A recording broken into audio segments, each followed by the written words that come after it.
Yaani ukielewa Mungu alikutoa wapi mpaka uko hapo, hutasikia kichefuchefu na jirani yako. Ukimwangalia jirani yako utajua ushuhuda mwingine unatengenezwa kama wangu ulivyotengenezwa. Unapomwona kanisani mtu ana matukio, ana mafuta maalum ya matukio, unajua pale ushuhuda mwingine unaandaliwa. Thamani ya kitu ni kile nilicho tayari kutoa ili kukipata.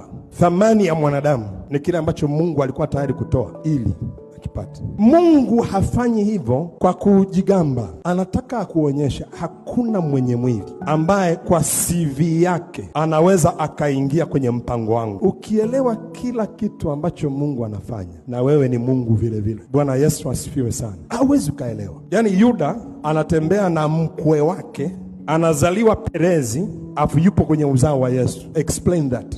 Elezea. Yakobo anaoa mtu na mdogo wake, alafu mtoto wa mmoja wa wale wawili anaitwa Yuda.